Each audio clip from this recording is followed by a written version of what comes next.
Computer. Okay. Well, welcome everybody. I'm Dottie Kuntz. I'm the facilitator for the Vancouver community group of the Institute of Noetic Sciences. We have a wonderful program for you tonight.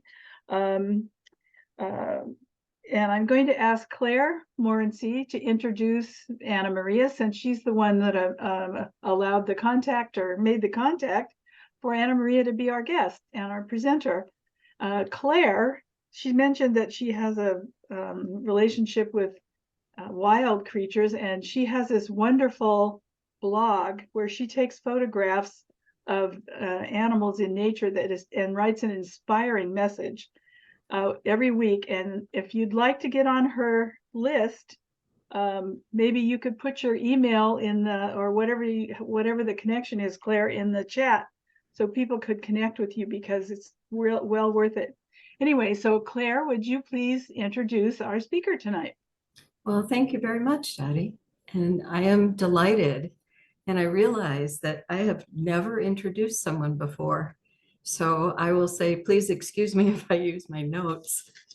There are so many wonderful things to say about Anna Maria. As you all saw from the flyer, she's highly intuitive, and she can hear the animals and the stones and the trees and the plants. And she's helped so many people with their animals. She does readings, teaches classes, holds workshops and retreats, and she's recently published a book.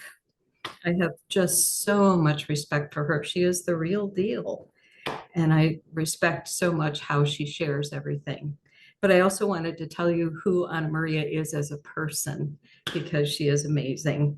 She's very kind and very compassionate, and she's lighthearted and deep-hearted and authentic, and a human just like me, seeking the divine in everything. I treasure her as a friend, and I also rely on her listening ear for the earth. She is just amazing. And so I say, welcome, Anna Maria. I'm delighted that you're here. Thank you so much, Claire. I'm all teary now.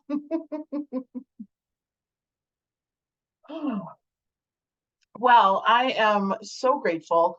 This is a little bit different than most of the groups that I'm typically working with. I don't usually get to have this much interaction with the group, so this is super fun. Normally, I'm just scanning all the little boxes to see who has an animal, whose cat's butt is, walking in front of the camera and those things. So this is a huge delight. It's kind of like we're all just sitting around together in the living room to have this discussion. And that's just so precious, because I feel as humans, we don't have enough spaces to have these deep connections.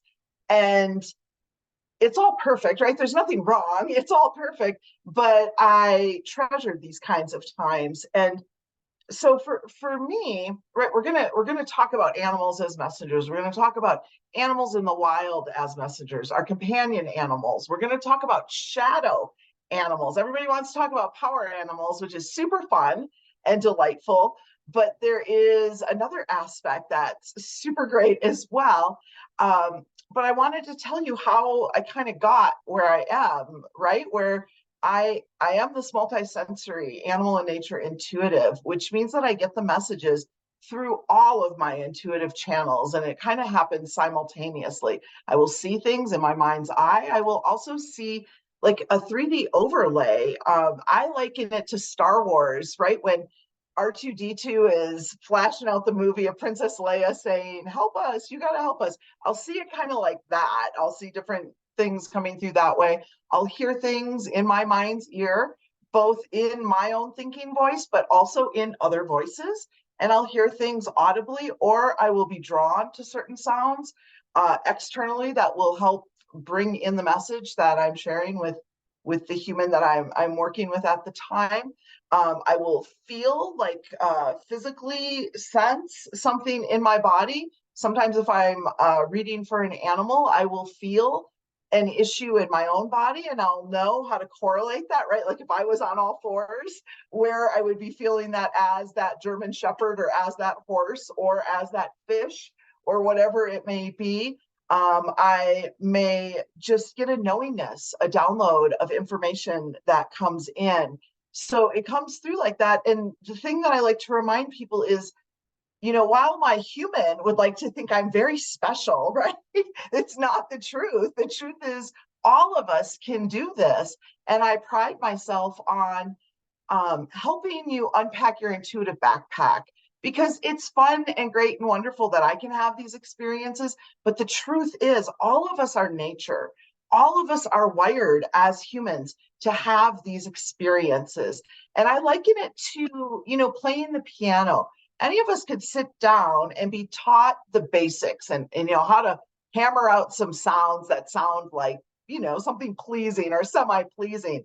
And then there's some people that just have that natural predisposition to play and to play well.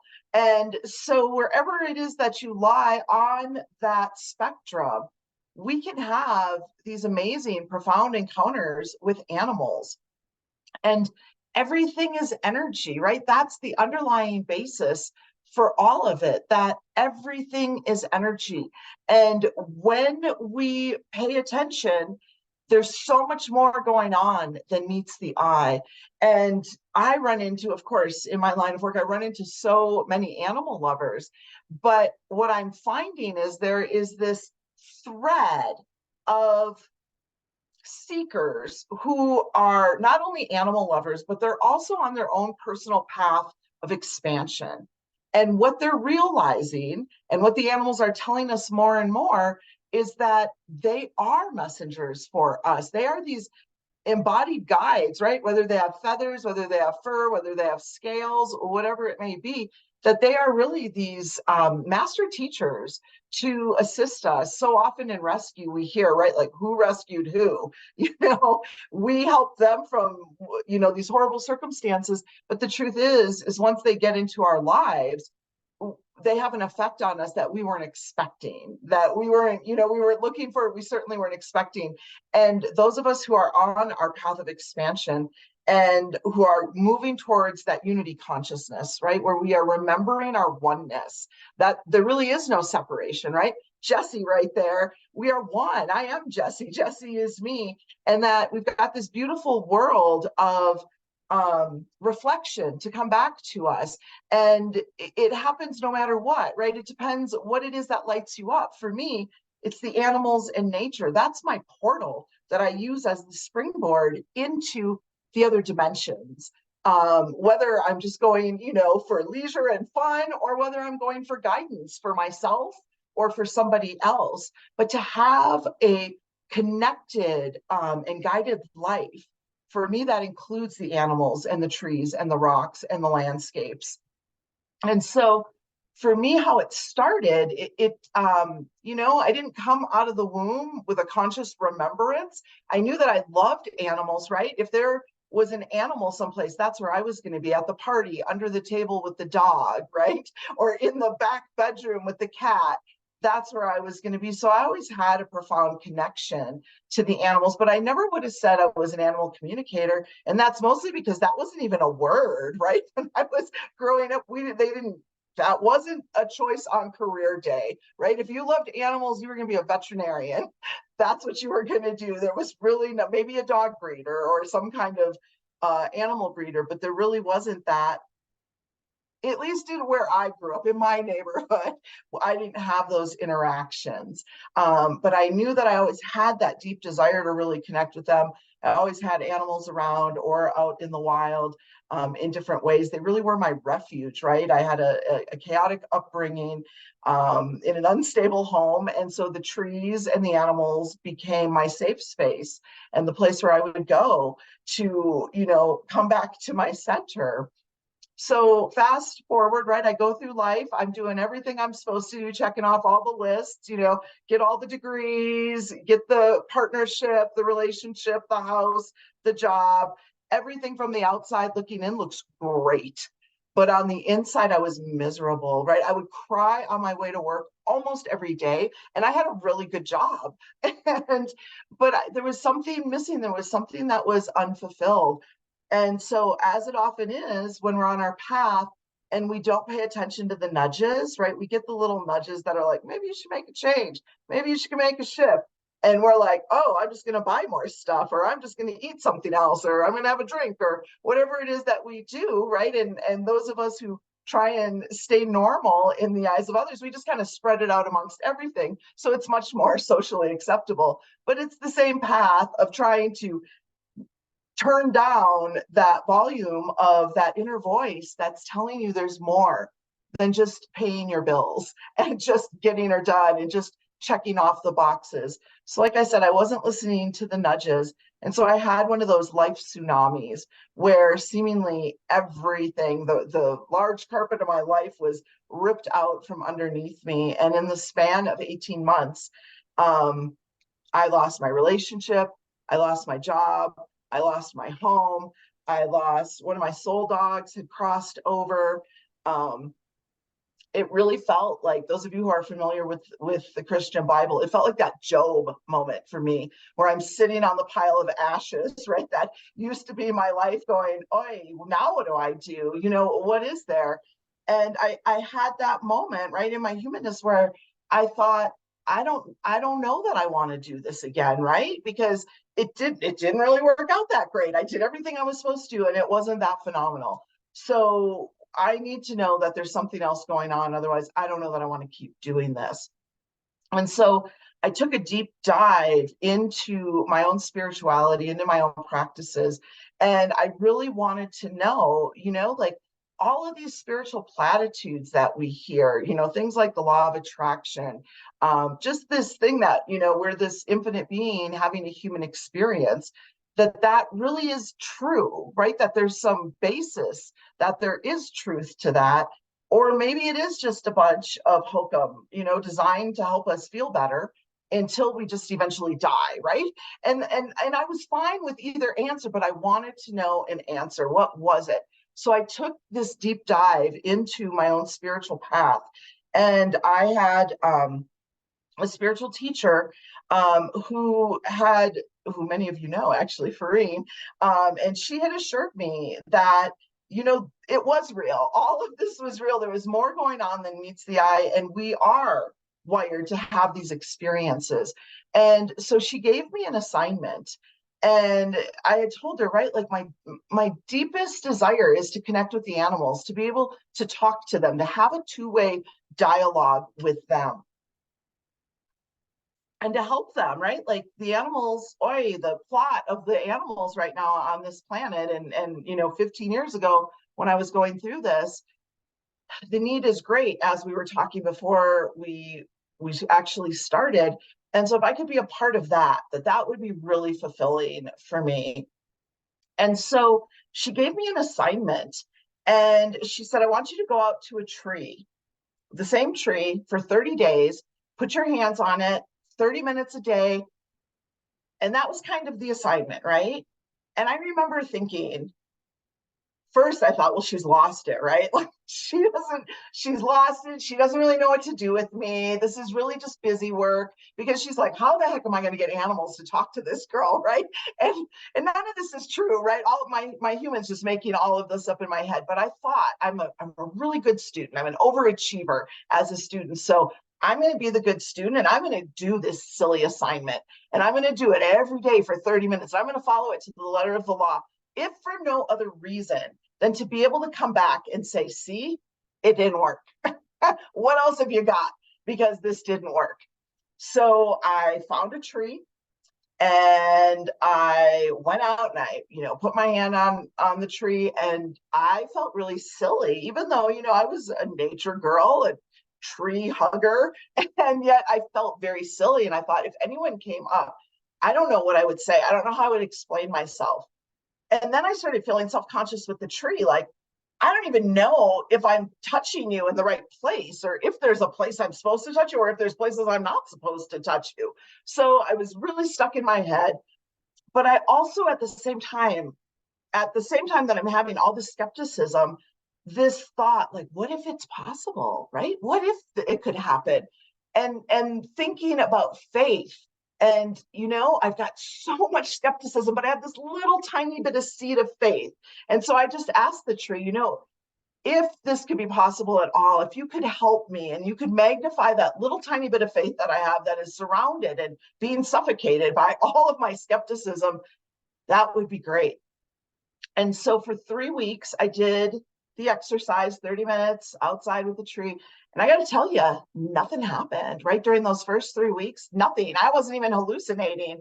I wasn't like, oh, I wonder if I'm making that up, because there was nothing. It was just me yammering on with my hand on a tree. And somewhere in the 4th week, I was inside my house and I asked a question out loud, and it was some kind of rhetorical question. I don't even remember what the question was, because what happened next was so phenomenal that it blows the original question right out of the water.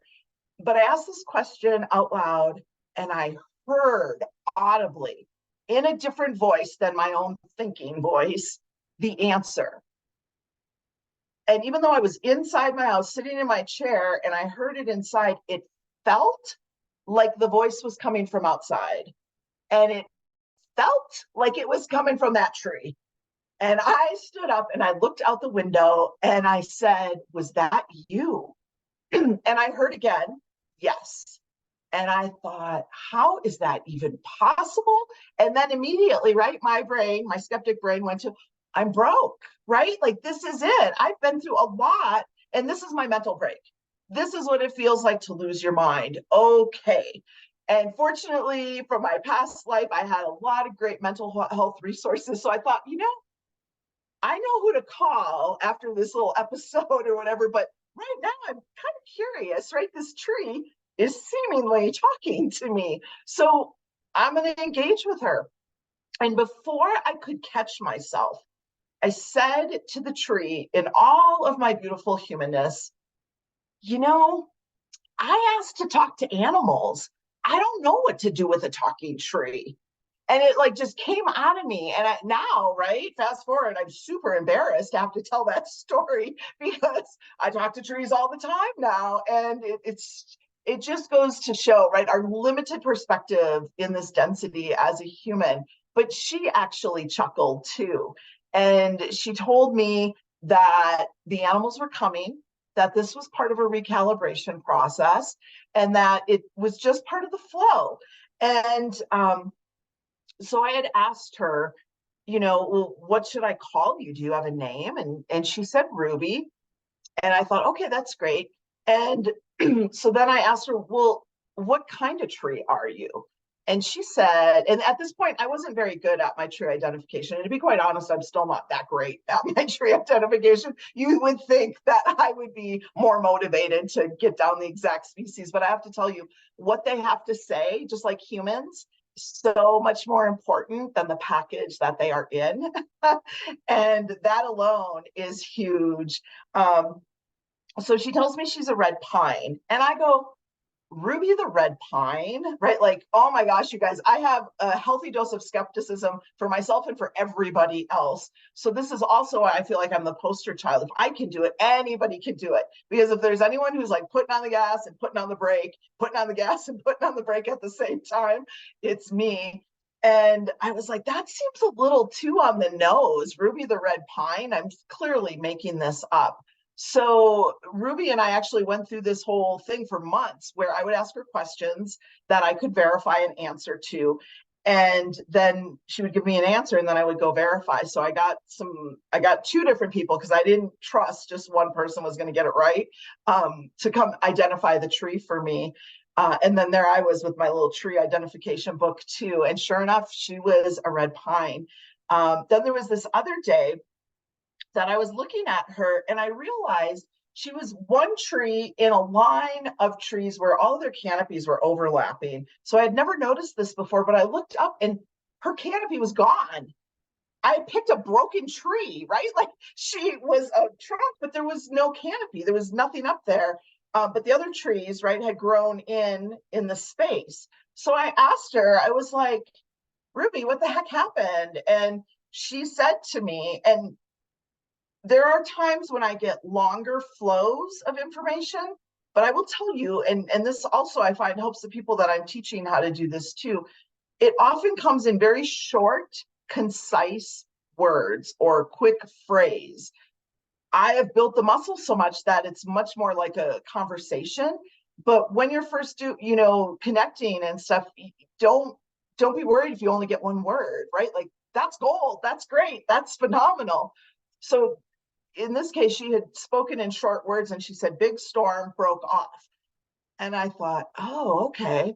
Well, I was able to verify this with my landlord, and he lived above where I was living, and I was upstairs in his kitchen, and he had this beautiful picture window that looked out over these trees.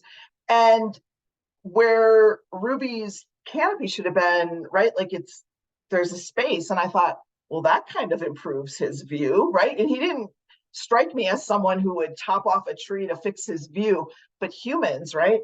We're an odd species. So I thought, well, I'm going to ask him. And I said, oh, what happened to that one tree out there? And he goes, oh my gosh, it was the craziest thing. We had this huge storm and this big wind came and broke off the top of her.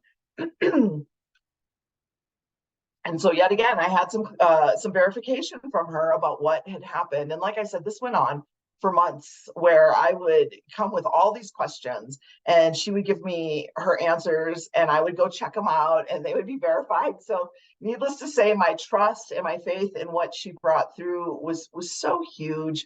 And she went on to tell me and teach me about just the mechanics of energy and how it flows, and this whole connection between humans and trees. All of those pieces. She went on to introduce me to other trees who taught me other things, and they taught me so many fabulous things about that, and that was phenomenal. And at the same time, I want to say it was within about 8 weeks of her speaking to me when the animals started showing up, and they started showing up in like really profound way. It was like, like you had a hose that was kinked, and then all of a sudden all the flow came through. And it started for me one night. I at that time I had 2 dogs. I had a black Great Dane and a black like Aussie mix. And we went outside. I went outside to let them go to the bathroom. They ran one way and I turned around to go the opposite way while they were running around. And I almost tripped over another dog. And I was like, I don't have another dog, so I'm not sure what this is. And when I looked again, there was nothing there. But I had seen a small, kind of border collie-ish kind of dog, black with white on the ears, white on its chest. Like, I saw this. And I was like, what was that? And I heard in a voice, you'll know when you need to know. And at that point, I was doing some life coaching for folks. And I was on the phone with someone doing a session. And all of a sudden I heard in my mind's ear, tell her about the dog. And I thought, no, then she'll know I'm crazy. No, I'm not telling her about the dog. And I got, again, tell her about the dog. So I said, so do you know a little black dog about this size, white on the tips of his ears, white on his chest? And it's silent. And I'm like, oh, see, I'm crazy. Now she knows. Now we have proof. And all of a sudden I hear tears, just sobbing on the other side. And she goes, how do you know that? That dog died 14 years ago. And I said, I don't know what to tell you, but he was in my yard last night. So he came through with a beautiful message for her. And then, it grew from there. And I'm so honored to have been able to help people and animals all around the world by just making this connection. And I was going to be fine just talking to people's animals for the rest of my life, right? And getting the answers to the things that they need to know, right? All of us who've had animals have those times where we're like, what is wrong? What do they want? What are they trying to say? We're doing everything we can to help them, and we just don't know. And I have to tell you, the animals had a different thing in mind for me. And they would appease me and tell me, right, the favorite treat, their favorite toy, their favorite humans, all this stuff. But they would want to blow past that stuff. And they would oftentimes, especially if it was a dog, I would get this visual of the dog's paw on the person's chest. And they would say, enough about me. I want to talk about that. I want to talk about her. I want to talk about him. I want to talk about them. And so I had to get really uncomfortable really quickly, right? Because people are there, they're paying me to find out about a particular medical situation or behavioral thing or something like that.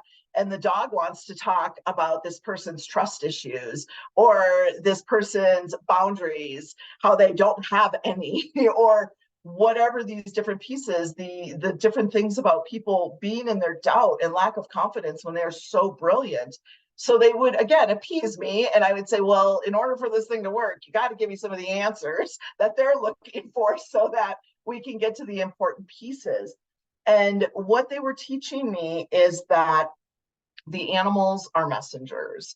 And it doesn't matter if it's an animal in the wild, if it's our companion animal, if it is a shadow animal, that they are bringing us messages, and they are actually reflecting our inner terrain and these areas that we are needing our own healing, that we are needing our own expansion. And it will show up in these different ways. With our companion animals, it's the strongest, right? Because think about it, if when they're in the wild, they're using all of their senses to tune into the energy, to find food, to not be eaten, to find a mate, whatever these pieces are. But when they live with us, they learn, right? They learn. If I'm in a good mood and I come home, right, it's like the lottery, right? I'm handing out treats, I'm giving butt rubs and belly rubs, and everything's great.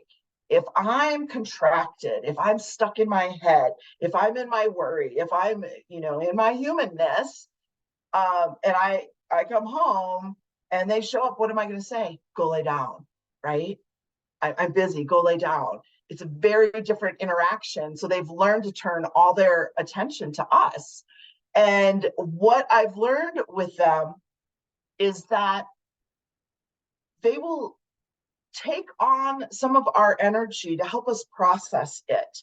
That extra energy that when we can't process it, it builds up, and typically it will build up and pool up in our body, right? Like you think about Louise Hay's work, or Dr. Michael Lincoln, with messages from the body, where it will show up in one place, right? We might have a knee issue, we might have a neck issue, we might have a liver issue, whatever it might be that's going on, and we can trace back some metaphysical energy. And so there's no way for us to stop our animals from doing this, and it's not to shame us or make us wrong, right? Like, what do you mean? Did I give my cat cancer? It's not exactly like that. And they also have their own contracts. But there is this piece about teaching us responsibility with our energy that they are here to do, because the more that we process on our own, the more that we are responsible for, the less that they then have to process. So there's this beautiful symbiosis that takes place. And if we're listening, right, and even if you're not hearing their voice, we can get into that heart space, and we can connect from there and get those messages through our intuitive channels, right? Whether we're hearing, whether we're seeing, whether we're sensing or feeling, or just getting a knowingness that's coming in. So it behooves us, right, just for our own path, to be working on those clairs in our life, but it really turns up the volume on it when we are living with other animals. And animals in the wild, it's similar. It's not necessarily as highly charged, right? Like if I'm out in the woods and I see a hawk, well, yeah, I get really excited. Of course, it's not the same necessarily as, my everyday partnership with my animals, right? With my horses or my chickens or my dog or my cat. But when we're out in the wild, it's very similar. This is about looking at signs and symbols. And I oftentimes will see it like, and the trees have been big at this. They've told me multiple times that as humans, we ask a lot of questions, right? Like, give me a sign, or tell me what to do, or, I don't know what to do, or I need to know. And then we spend all this time asking, but we spend very little time listening for the answer. And if we would just be quiet and pay attention and look, that we would start to see the signs and the symbols. And sometimes I see it like, kind of like a Disney movie, like cue the rabbit, and that rabbit comes in and it's there to tell us about, paying attention. And this is a fertile time for action if we're in the listening. So there's these places that we really want to pay attention. I was giving this talk one time, up in Wisconsin somewhere. And this woman said, well, I see hawks all the time, but we have a lot of hawks around here, so I'm sure that doesn't mean anything. And I said, first of all, most people don't see a lot of hawks all the time. And so that is a big deal for you to be paying attention. And the fact that you are in an area where you see them all the time. I have friends in Alaska that it's the same thing for them with eagles, right? They see eagles all the time. Well, that's important. That's an important energy, right? When we're looking at hawk energy, we're looking at perspective, getting a different perspective, getting a higher perspective. And for instance, that woman that I was talking to, she was actually being nudged to go into more public speaking about natural and holistic health, and giving people a different perspective on their health, on their bodies, how it all works together. Those folks with the eagles, eagles have to do with getting better focus on our purpose and vision. So we can see that there are these energies that come through the animals that we would encounter, right? You know, just through our regular day. And it doesn't have to be just physical animals, right? Sometimes we are seeing images of animals. One time I was at a retreat and I was sitting in my hotel room. And I was like, man, I haven't gotten any messages from animals today. What the heck? Like, did I break it? Something must be off. And I'm like, I'm just not getting it. And all of a sudden I start looking around the room and the whole room is decorated in bears. And I hadn't even noticed it, right? Like there's bear pictures, there's a bear blanket, there's a bear candle, like everything but a real live freaking bear there is going on. And I had totally missed it, totally dismissed it. And bear has to do with having everything you need within you and to lean into your natural rhythms and cycles, right? It makes no sense to our logical minds that the bears are going and hibernating right now, right? We're like, what do you mean you're going to go hibernate for months? Like there's so much to do. And yet bear knows the cycle and it honors its own cycle and it goes and it has quite a full life in that hibernation.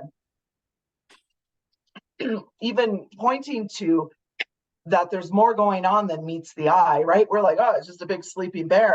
But they're like giving birth, they're nurturing their young, they're preparing for all of this. And so we want to pay attention. And with animals in the wild, or again, that we are seeing pictures of, or sometimes you might just hear like a little clip of on the TV or on a radio, or overhear people sitting next to you in the booth, you know, across talking about something. They're talking about mice or a mouse or something that you overhear, and it answers a question or gives you information for a question that you had been asking. So the first guide, of course, is when you ask a question, give yourself a container, you know, pay attention the next 3 hours. For me, when I'm in the deep listening, like normally it'll come in really quick, but if the situation's really charged or the question's really charged for me, I got to give it more time. Like I said, the 3 hours or maybe 3 days, maybe 3 weeks, right? It depends how much mind chatter I have going on about it. But during that time in that container, I'm going to pay attention to what shows up. I'm going to pay attention to which animals show up and what energetically they are related to. And of course, it's always the most valuable to pay attention first to what you get about it, right? Like for some people, they're like, oh, bear, I love bear. And other people are like, oh my God, that's so scary. It could kill me, right? Lions and tigers and bears. So it's most important that you pay first attention to what that animal means to you. What does that hawk mean for you? What do you associate with that eagle? What do you associate with that bear? That's going to be the most valuable. Yes, there are phenomenal books on this, right? Ted Andrews, oh my gosh, when I was introduced to his book, Animal Speak, that was a pivotal moment for me and it changed my world. I'm on my 3rd copy of it because I would wear it out and pages would just be falling out all the time. I also have it digitally downloaded now too, so that I have an access to it. Dr. Stephen Farmer, he has a beautiful guidebooks on animal guides and spirit animals and the metaphorical and metaphysical connection to those animals. So there's plenty of places to look them up. There's a website called Star Stuffs, StarStuffs.com. Brings you to this kind of like black page, and then that shows you everything they have. Go to animal symbology or animal dictionary, or it's something like that. And then these folks lay it out beautifully in the birds, the insects, all of these different areas.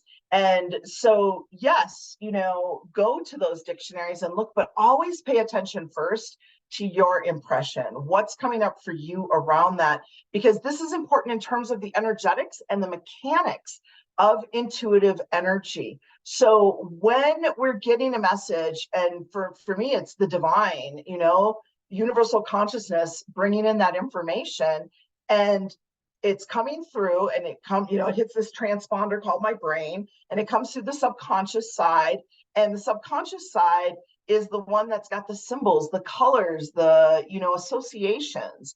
And so then that subconscious mind turns that over to our thinking mind, our analytical mind. And when you have an untrained mind, what happens is that thinking mind, that analytical mind, turns into the bouncer and says, where'd you get that? Cite your source. How do you know that? Right? Like, shake the shakedown. And the subconscious mind goes, oh my God, and runs away, right? And so no more intuitive hits on that one. And then we're like, see, I don't get anything. So when we work with our mind and we begin to train it, my brain, again, I've already outed myself. I'm a huge skeptic, and I do allow that. I mean, you wouldn't believe that I'm as big of a skeptic as I am when you start hearing the experiences that I've had and all the woo that I'm involved with. But my first thought is always, I don't know about that. That seems kind of wacky, right? Like, and I've learned anytime I have a big reaction like that, I should probably just sit down, acknowledge that, and lean into it a little bit more. So when we train our mind, and I call it containers, right? Because if I'm just, out in everyday life, I may not be in that same trust as when I'm sitting down to do a session, either for myself or for somebody else.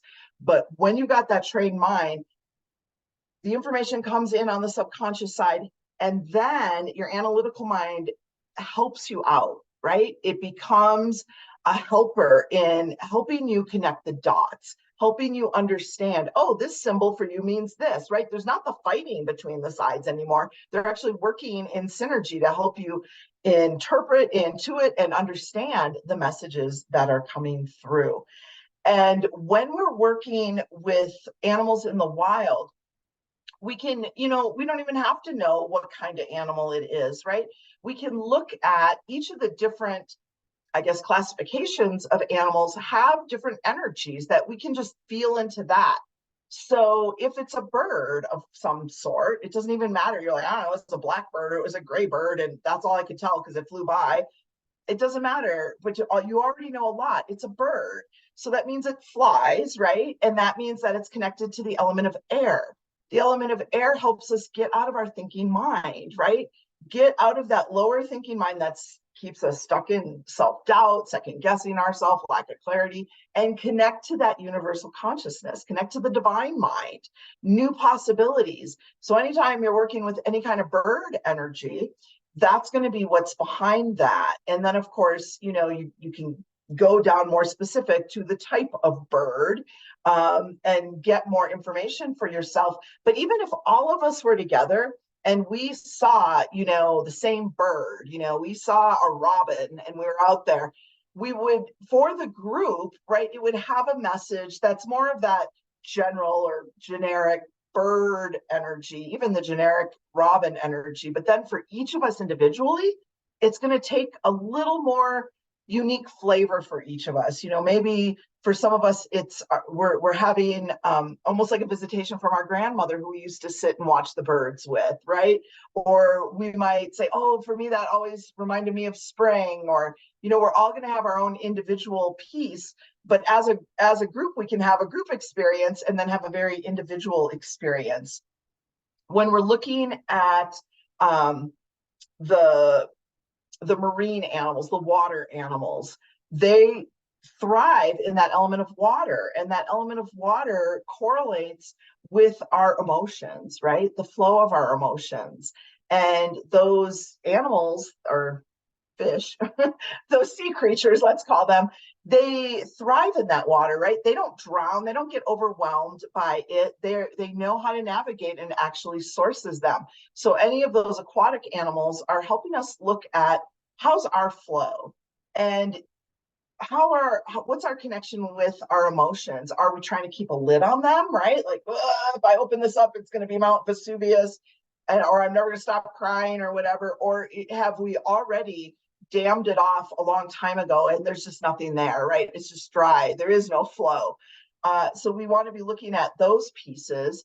When we are looking at, I call them the four-leggeds, things like the buffalo, ram, elk, deer, any of those that have the four hooves on the ground and that have those antlers or horns, we're looking at that message of being deeply grounded and being connected, using that grounding to be connected, not just using that grounding to be stuck or mired down in the 3D, but working with, Mama Gaia's earth energy to connect in as a conduit to connect us to that higher listening. When we look at things like the creepy crawlies, right? The insects, that's a whole nother energy. There's actually several energies that go with that. But one of them, it has to do with our sensitivities, right? And our sensitivity to energy, our sensitivities in general. But I always liken with the insects, it having to do with us connecting to those intuitive channels and paying attention. I'm trying to decide when to tell this next story. I think I'm going to save it for the shadow animals piece. But those insects and our reaction to them, right? Like there's some insects we like, we think they're neat, they're fun, they're cool, that, wow, that praying mantis looks wild, or look at that stick bug, and then there's other insects that we have, fear around, or even a hatred, right? Like fleas, ticks, and mosquitoes come to mind, right? How this tiny little mosquito, we had a horse that had West Nile, right? And so, a tiny little insect takes out a 1,500-pound animal. It seems so wacky, but that piece of that whole thing, of that little outside negativity that gets in and takes us out, right? Whenever we're looking at viruses or some kind of pathology that comes in, or a toxin, we're looking at outside energy that gets in, right? Not just for our animals. And of course, we're always going to deal physically in the 3D with whatever's going on with our animals.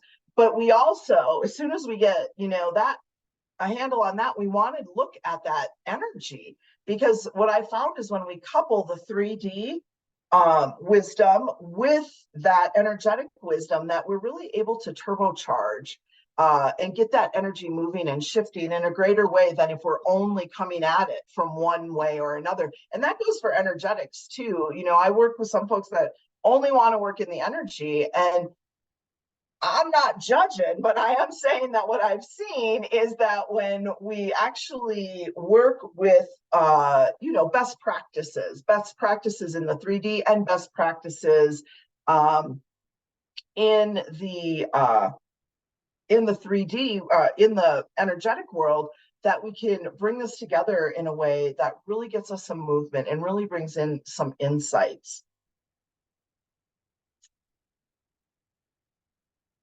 So wild animals can bring us messages. We can begin to get those. I pay attention, like I said, if I'm asking a question, I pay attention, I create that container again. Is that going to be in the next 3 hours, 3 weeks, 3 days, whatever it is? But we can also then be looking at what is it? How many times are they showing up, right? So we can ask a question, and then we're like, well, I kind of saw a bunch of animals, I'm not really sure. If nothing stood out, right, we want to be looking for things that stand out, or that are uncommon, or frequency. A lot of times I will just watch for threes. And it's not that there's anything magic with threes, right? Like I use 3 hours, 3 days. It's just easy for my human mind to remember three, right? Like I know to look for three, whether it's 3 hours or 3 owls or, 3 bears showing up. Like I said, in that hotel room, there were way more than 3 going on. And it was, within 3 seconds that was happening. So we want to look for things that are out of place too. So even if you are someplace that you see, I see these raccoon all the time. What is odd? What is standing out? Those are the times that we're going to want to tune in and get a little more information on that. When we're looking at our companion animals, again, these are the animals that live with us or are around us much more.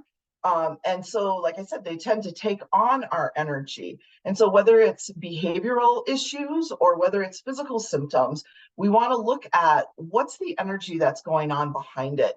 And one of the things I love, right, because having been involved in rescue for a long time, my thing was, well, the dog came to me like that, right? That has nothing to do with me. That dog already had that issue before it got here. But what I've learned, right, is law of attraction. And of course, right, I may have never abused an animal, and somebody else is the one that, did that to that animal. But there are wounded aspects of myself, right? And there are places that I abuse myself, right? We talked about that at the beginning, right? When I'm trying not to hear the signs, trying not to get the nudges, what do? We do self-destructive things to kind of drown out that information. And it doesn't even have to be, something high scale. It can be just staying in the busyness so much that we can't pay attention to what's going on. And so what we know in the law of attraction, right? Like attracts like. And so there'll be some thread of energy to that animal, right? Maybe we're dealing with a rescue animal that has some kind of fear aggression. Well, I'm not the one that instilled that in that animal. No, but that energy resonates with me on some level. Where are the places that I get aggressive with people out of my fear, right? Like all of a sudden I can see, and when we're looking at those reflections from the animals, it's not about us and our relationship with that animal, right? Like, because I get along with all my animals great. It's the other humans on the planet that trigger, my stuff, my things, my issues, whatever it may be. So where in the world am I fear aggressive? Where in the world am I, I get a lot of cats that aren't eliminating properly, right? They're going outside of their box, or they're going everywhere they're supposed, other than where they're supposed to. And time again, the cats that are having litter box issues come back to me and tell me about the human and their boundary issues and how they're pissed off because time and time again, people walk all over them, abuse their boundaries, but they don't have strong boundaries. They may even seem like they have strong boundaries, right? Because they're rah, rah, rah, rah, rah, to everyone. But if somebody gets past that first layer, they've got no defenses. And this is another thing I've heard from the dogs, where the humans will say, well, the dog just won't stop barking and it's lunging at everyone, and I can't get it to calm down, and I'm trying to take them someplace fun. But when we won't stand up and be that alpha in our own life and in our own energy, the dog senses that. And if you're not going to be the pack leader, somebody has to be the pack leader. And so the dog will then do whatever it knows to do, whether we think it's effective or appropriate, that doesn't matter. That dog is responding to the energy that's there. So it's always about looking at the energy. And if you don't know, right, like, what does this what does this exactly correlate with? Just look at your emotions that are up. What emotions come up when that dog or that cat or that duck or that fish, maybe not the fish, is exhibiting that behavior? What does it bring up in you, right? Because that's what we want to look at. When those emotions come up, the first thing we want to do is put a lid on it or look at something else. But those emotions, right, they're energy in motion. It's gold. It's like a treasure map for us. And so often, especially folks, right, like in this group where you've been on your path and you've done your inner work in the ways that you've done your inner work, there is more coming through for you. And so pay attention. And it's not coming up because you suck or you did it wrong or, oh, this again. It's most often just up for healing. But we're so used to the old broken part. We're so used to making ourselves wrong and, oh, I got to deal with my mommy issues again, or, oh, this and that. And we go right into our old story when really that emotion just needed to be honored and released, but we re-ingrain it because we have a well-worn path to that sad old story, that dysfunctional old story, but we don't have a well-worn path to our new expansion. So we easily go and fall and get distracted by that old story and go back in. And then we re-ingrain these patterns that we've worked so hard to heal and release. We just need to, again, this is the trained mind versus the untrained mind. Once we know to start creating a new story. And our animals are just here to help us with that. So when we're looking at, again, behavioral or physical symptoms that are going on in our animals, I tell my students, get your Louise Hay book out, right? So your dog has pancreatitis. Look up pancreas. What is it talking about? Or what does the vet explain, right? What does that thing do or mean? And then what is that energy and how does it relate to you? And where you're either in a flow with that or you're not in a flow with that.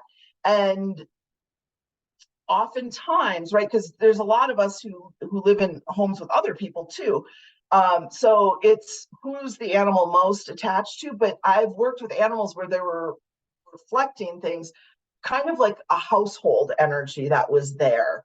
And you would start to see, oh yeah, between the folks here, there is some communication issues going on, whatever that may be. So again, we can go in and we can look specifically at what energy specifically is present with that. But all of us, right, we're all wired to do this, and we can become these little sleuths, energetic sleuths, just by looking at what energy does it bring up in me when this happens or when this doesn't happen, right? A lot of times it's training and the dog won't sit or it won't, stop barking or it won't stop running away.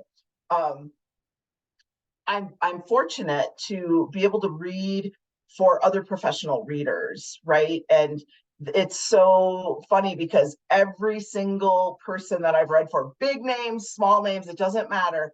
They all have a story about the time that their animal did or didn't do something. And they were like, oh my gosh, I'm so glad none of my clients are here to see this, because I would lose all of my business in a minute if they saw that this was happening. And my dog, Astro, his mission is to teach people to stand in their power. He's a 150-pound Great Dane. And he had this thing when he was younger. Fortunately, now he's 9, and he works like, what's the best use of my energy? And sometimes, just laying on the couch is enough use of the energy. So he doesn't do this now, but he used to. We live on the edge of a national forest, and he would go visit the campers just whenever he wanted to, right? Because our property is fenced for horses, not for Great Danes, even though everybody thinks a Great Dane is a horse. They can get right through those horse fences.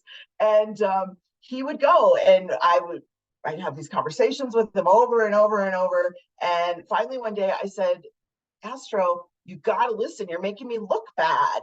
And he looked at me, and I heard clear as day, that is not my concern.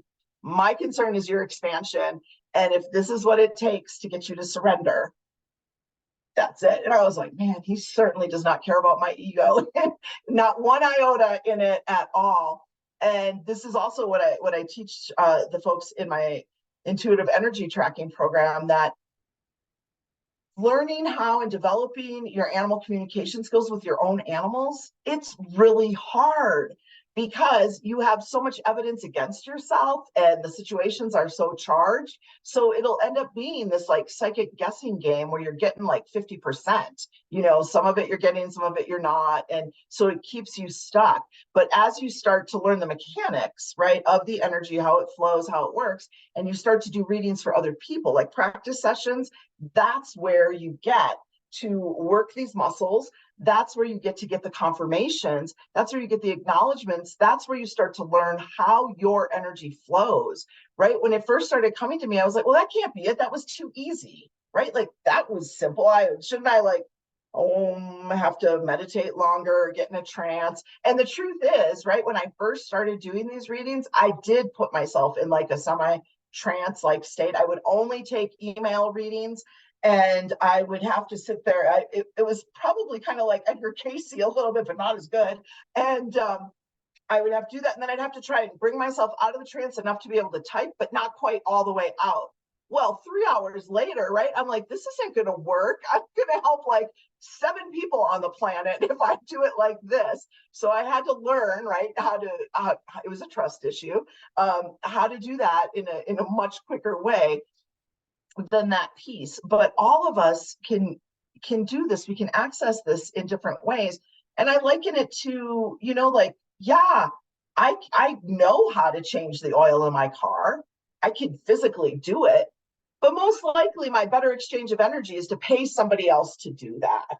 And that's how it is sometimes with animal communication too, right? Like anyone can learn how to do it, but sometimes that's not where we want to spend our energy, right? I might want to do it. I might not want to do it. But the fact is that we all, those of us who have animals and even animals in the wild, we know when we feel that connection. And then it's about leaning into that and asking some more questions to get that flow of energy to come in some more. So I wanted to talk about shadow animals because and I want to make sure, and Dottie, you're going to have to help me with this because I could just talk all night, first of all, but I want to get through the shadow animals, and then I want to make sure we have time for questions and readings, right? Like either or. I can either answer a question or I can just do an animal reading. I can either read for one of your animals, give me a little bit of a question around it, or if you don't have an animal, I can feel in and get a message from an animal for you. It might be an animal in the wild. I don't know who's going to come in, right? I don't get to script it. So we'll see, but I want to make sure we have time for that. And I'd like 5 minutes at the very end to do a mini reading so that everybody gets a reading, whether I was able to get to them or not. And people listening in on the replay can get a reading that way. So are we at about 45 minutes left right now? Yeah, we got about 48 minutes. Okay, perfect. So I will talk for about, well, we'll see what happens. Let's just see. I always like to think I'm in charge, but I'm not in charge of any of this. And the more I listen in, the better it goes too. So shadow animals, right? We talked about power animals. Power animals are these animals that show up in our life over and over, and typically at a time when we're really needing some assistance, we're needing some guidance, we're needing some wisdom. And typically most of us will have like maybe 5 to 10 power animals. I call them like our BFFs. It's not like every animal in the world, right? And those of us who are animal lovers, we're like, oh, I love them all. They're all my power animals. Well, it doesn't really work like that. It's going to be that 5 or 10 that are the ones that show up over and over, or show up during, those potent times in your life. For me, frog is one of my power animals. And anytime I'm going to be going through a big change, they show up like biblical amounts of frogs will show up. And so I know now, like the first time I start seeing frogs, I'm like, oh, I better pay attention. Something's going on here. There's a metamorphosis, right? And you look at their life cycle, it's all about change. It's all about metamorphosis. My cat Sammy is sitting outside the door saying hi to us, just poking his face in. So I wanted to acknowledge him. Plus, he won't stop doing that if I don't acknowledge him. So Sammy's here. Sammy, our cat, of course, cats all represent magic, our inner magic. And Sammy always stands in for people in that place when they are needing some compassion for themselves, where they haven't been acknowledging, or they don't see, right, their own magic. And all of us have our own magic, and it comes through in different ways. So thank you, Sammy. We'll all be on the lookout for that. So those power animals come through in those big ways when we're needing that guidance. Then we've got spirit animals or messenger animals, right? That would be, I'm outside and I see the squirrel run by after I'd been asking a question about, something going on in my life. So spirit animals, they might just show up, bring a certain energy, help you get an answer, or start to tune you in to an answer. Then there are shadow animals. So shadow animals are the animals that bring up those intense energies and emotions in us, right? I like to say lions and tigers and bears, oh my, like those kind of animals.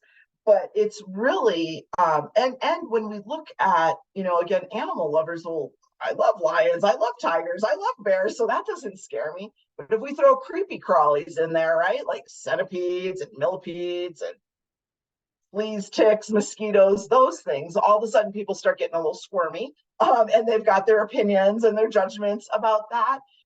But shadow animals can also be abused and neglected animals, right? Because when we're scrolling through our feed and we see those horrible stories about whatever, or the wild horses being rounded up or whatever it is, we have an intense reaction to that. There's a strong reaction. Shadow animals can also be our aging, sick, and dying animals, right? I mean, we can have a 6-month-old puppy and we'll be so full of joy one minute, and the next we're like, oh my gosh, they just don't live that long, right? And then we're in sadness because we think about at some point they're going to get older and they're going to cross over, and that brings up intense emotions in us. And so they're calling us, that shadow animal energy is calling us to get us to transform that energy that we're perceiving as a negative energy into a positive, into growth. So one thing that I like to talk about with the shadow animals, right? Like we hear about things, and I don't want to say it because I know we have sensitive people, right? But we hear about those horrible things. And our first reaction is, oh, I wish that would happen to that person, right? I want that same thing that they did to that animal to happen to them.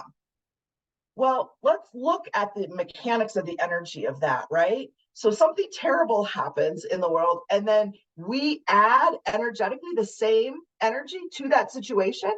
That's not helping anyone. That's not helping the animal, least of all. It's not helping humanity. It's not helping that human that committed that atrocity, because hurt people, or animals or other things. And we don't think about that, right? We are just so angered by the fact that it happened at all.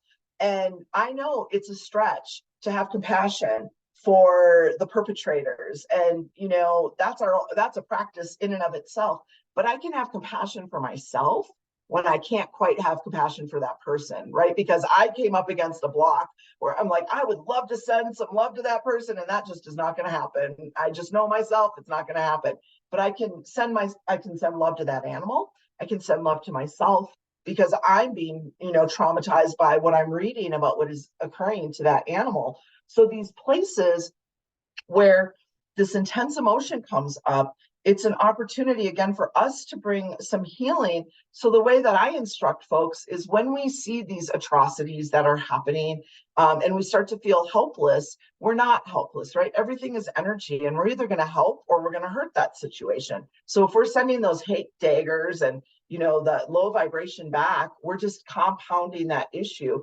Versus if I go and sit in meditation, maybe I sit with my animals, maybe I sit with my favorite tree or on a rock, and I get honest about what's up. This is what's going on. This is how I feel about it.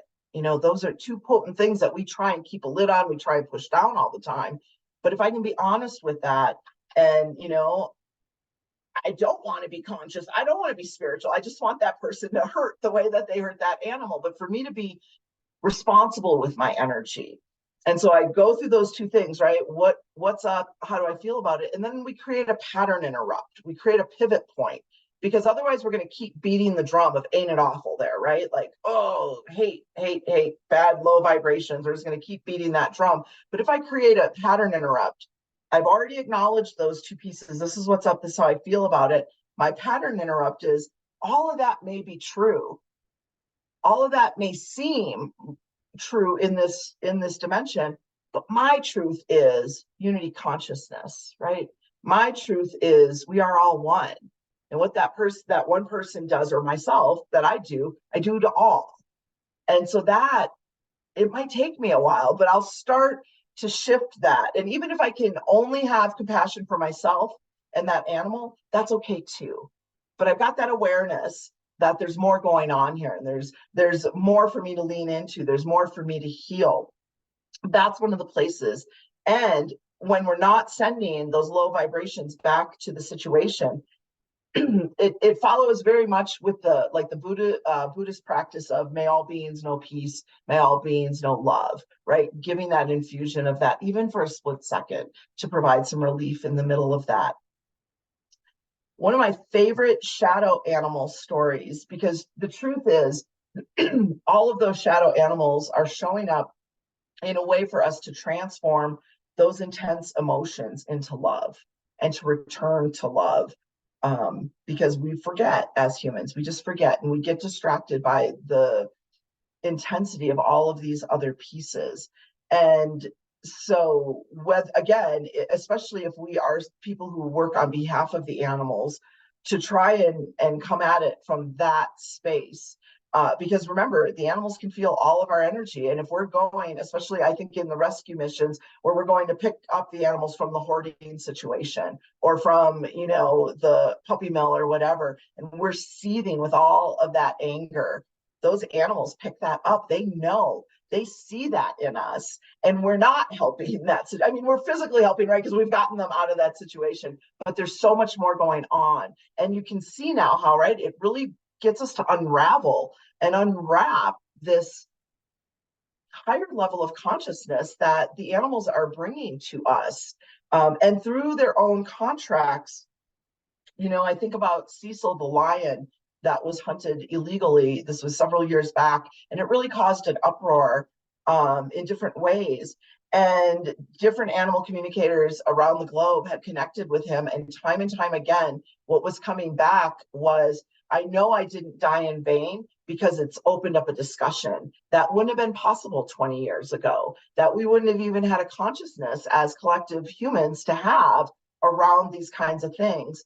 And just like all of us have agreed on a contractual level to the different things we're going to experience when we're here, it's the same with the animals, and their commitment to us remembering the truth of our unity consciousness. They're so committed to us getting that. One of my favorite shadow animal stories is when I was going through that big life tsunami and I had lost everything. At one point, I was literally having to go through all my stuff because I had lost my home, and I was going to have to go move in with my dad, which was not how I expected that script to go at all, right? Like when you have those moments in your life, you're like, this wasn't on my 5-year plan. And so I'm going through my stuff, I'm downsizing, getting rid, selling things. And I'm sitting cross-legged on my floor, and I'm in shorts, and I'm going through CDs that were on the shelf. And I pull out this stack of CDs, and I'm going through them. All of a sudden I look down, that little triangle that's made, in your legs when you cross your legs. And I see a black widow spider there. And at this point in my life, I was not as connected to the animals yet, right? I'm just on the front end of this whole life tsunami. I know there's more going on, but I'm not even close to that yet. And I, at this point, am petrified of spiders. Like I could never even kill a spider, which I'm grateful for now for my karma and stuff, that I was never able to do it. I was too petrified. I would just stand still and be frozen, or run out of the room and scream till somebody else could deal with it. So here I am by myself, right? I've lost my relationships, and I'm sitting there, wallowing in the sadness that my mind is telling me that my life is at this point. And I see this black widow spider very close to sensitive tissues, right? Like this is not going to end well if she decides to bite. And I look at her and I'm like, oh my God, I know you have a message for me, but I can't even go there right now, right? So somehow I told her, I'm like, I don't want to hurt you. I don't want to hurt you. And I certainly don't want you to hurt me. And somehow I was able to get myself up off the ground and get her in a safe way someplace else, right, where she would be safe. And then I sat and cried for a while. I was like, I don't understand. I don't know what that message is. I don't get it. Well, spiders have to do with, what are you weaving, right? Because energy follows thoughts. Thoughts are energy.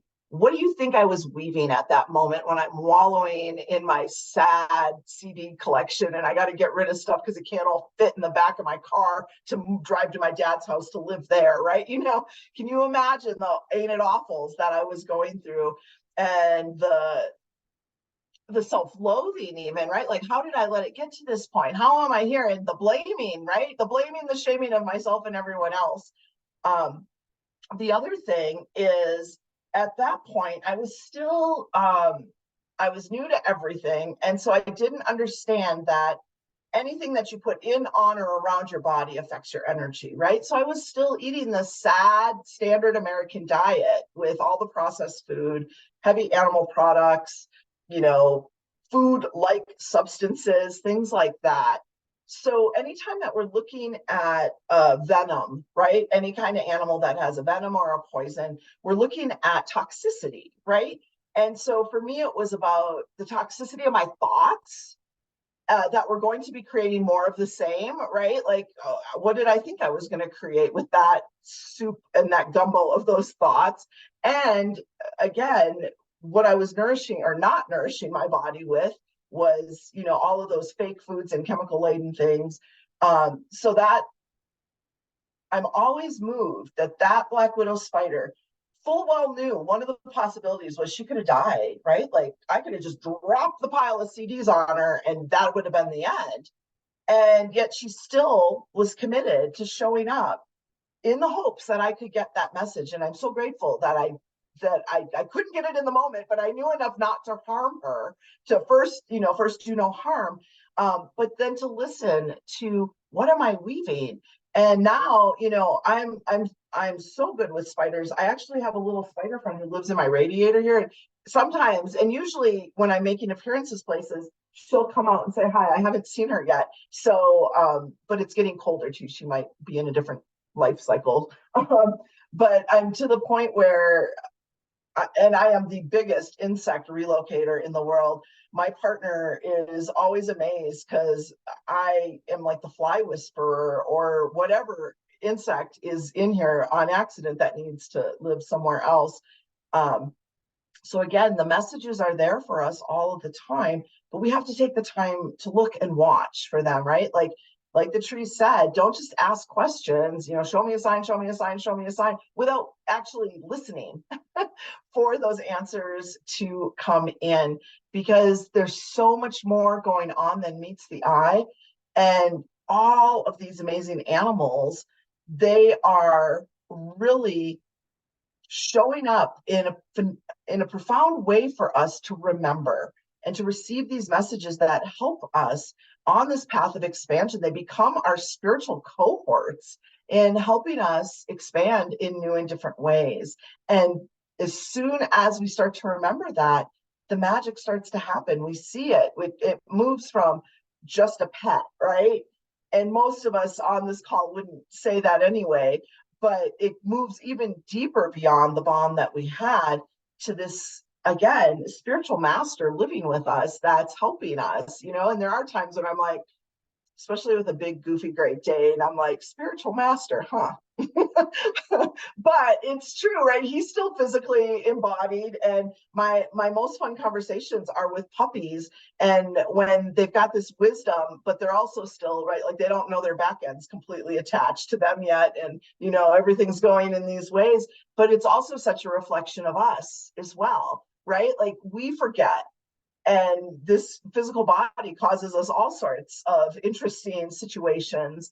And yet we're being called to remember that in another way. And when we got on the phone at the beginning, we were talking about some horses and some horse rescue, and we were talking about people, right? Because we wouldn't need any of these rescue organizations if it weren't for people. People who make commitments and then don't follow up with them, people who use animals for their own gain. And then we've got all these puppies, we've got all these mamas, we've got all of these issues going on. And when we look at it as animals are as messengers, that plight that animals are up against, the way that they're mistreated, the way that they're not respected, the way that they're not honored, the way that they're used or seen as a commodity, that's a direct reflection on the humans and our plight, right? Like my thing, I love traveling the world, and the hardest part, right, as an animal lover is seeing the situation for animals in different parts of the world. I mean, hell, right here in my my county, there's plenty of things going on, but you see this in these third world countries, and that heart of compassion starts to come in, because when you don't know how you're going to feed your family, you don't know how you're going to feed your family, the last thing you're worried about is your dairy cow, right? The last thing you're worried about is the cat that shows up outside your house. And I had the honor of meeting a Lakota chief not that long ago, about a month ago, and we were talking, and I support it's called Light Shine Res Dog Rescue up on the Pine Ridge and Rosebud reservations, which are some of the saddest conditions in the US. It's third world conditions right here in the United States. And we were talking, Chief John and myself, about how the animals reflect that back. And we were talking about his people, the Lakota, and how they have been, how they've been treated, and then how they have learned to treat themselves as a result of that, and the issues on the reservation with the people, and how it's reflected in the situation and the plight for the animals. And so this is the piece, right? And it's easy for us to blame and shame, and it's harder for us, and that practice and that stretch is in seeing it through the eyes of love and bringing that love. Again, we got to deal with the 3D situations, right? I'm not saying, rainbow and unicorn over everything, because there are 3D situations we have to deal with, but there are deeper emotional issues and scars, and the trauma scars that we see going on, the trauma imprints on the humans. It's amazing that the animals are actually doing as well as they are in the face of all of our nonsense as humans. And so when we all do better, we all do better. And so it then turns me in, how can I do my work deeper? How can I do a deeper dive? Because if I'm too busy pointing to everyone else, I'm missing a big opportunity within myself.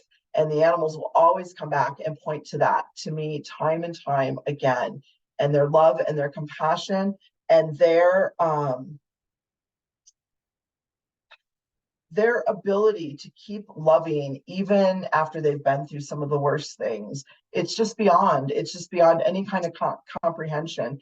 And that unconditional love, that's why we're so drawn, right? And those of us who are drawn to help the animals in the different ways, it's also this reflection about who was there to help our vulnerable one, right? Like, I know for myself, there wasn't anyone there to help my vulnerable one. And so as I grew up, I was like, any vulnerable one, I'm going to step in. I want to be the protector. I'm going to, I can't save the whole world, but I can do what's in front of me to do. And so when I shift that in my head, I can approach in a more compassionate way, not just for the animal, but for the humans that are attached as well. So this feels like a good place to open up to questions and or readings. And so I'll do either or both or whatever. And like I said, if we can just save 5-10 minutes at the end so that I can do a mini reading for everyone. Well, why don't we first see if there's some questions? Somebody has a question. Mm-hmm. Just use the little hand raiser at the bottom. I'm going to put you on speaker view so I can see, or on gallery view so I can see who has their hand up. Does anybody have a question? If not, you can go into your reading. Yeah, so if anybody would like a reading, it can either be based on a question that you have for your, one of your animals, whether they're here or whether they're crossed over, or if you don't have a particular animal or a particular question, just ask, what do the animals want me to know? And I will feel in and see who comes through. I see Victoria Crawford had her hand up. You have to unmute yourself, Victoria. Yeah, there you Yes, go. hi. I was looking to try to find the little Uh, hand. So I'd love to do a reading with my Gracie. Her name is Gracie. She's almost 14. She'll be 14 in January, I think. She was a rescue dog, and she's fear aggressive. So she's great with people, but if we're out walking and there's another dog, she might wag her tail at first when she comes up to them, but then the dog is sniffing and everything looks like it's fine, and then Gracie all of a sudden just barks at him or something, you know. But she also seems worried. She's a kind of a worrier dog. She's very attached to me, and I'm attached to her as well.